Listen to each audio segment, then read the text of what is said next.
پلار السلام علیکم. وعلیکم السلام. زویه ستړی مه شې. خیر اوسې پلار. پلار ماته یو 100 روپۍ راکړه چې ځان ته پرې غولکه واخلم. غولکه؟ په غولکه څه کوې وزویه؟ پلاره زه هم د نورو خلکو غوندې غواړم چې مرغۍ پرې وولمه. ښه چې مرغۍ دې وویشتې بیا نو څه؟ بیا به یې پخه کړم پلاره او غوښه به یې وخورم. زویه نو ته به څومره مرغۍ وولې چې په هغې غوښې موږ ماړه شو؟ 10 20 چې څومره مو ولې 1/2 کیلو غوښه نه برابروي. خو د هرې مرغۍ پسې پوره خور وي بچیان وي. که زما منې دا پیسې واخله او 1/2 کیلو غوښه به راوړې موږ ټول کور به یې وخورو. هم به موږ غوښه وخورو هم به مرغۍ زموږ له شره په امان شي. ښه بچیه راځه چې ځو.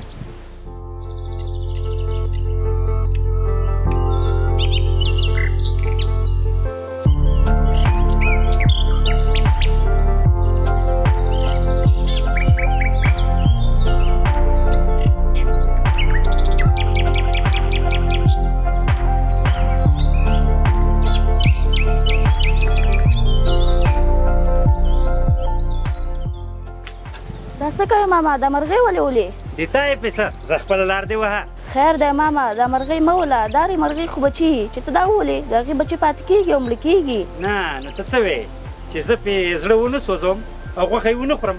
ماما غوښه به زه درکړم خو خیر دی دا مرغۍ مه وله. که تا څوک وولي نو ستا د بچو به څه حال وي؟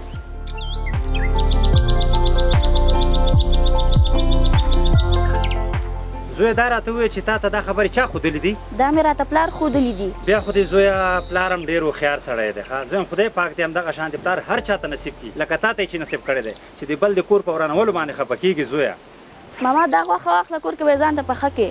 نه زویه قربان دې شمه نن ورځې ناخوا ته به زه شنه سبزي خورم خو بل د کور ورانولو نه به ډډه کوم. زه زویه لاړ شه دا غوښه دې ځان ته په کور کې پخه کړه. ښه زویه زه لاړ شه په مخه دې. ښه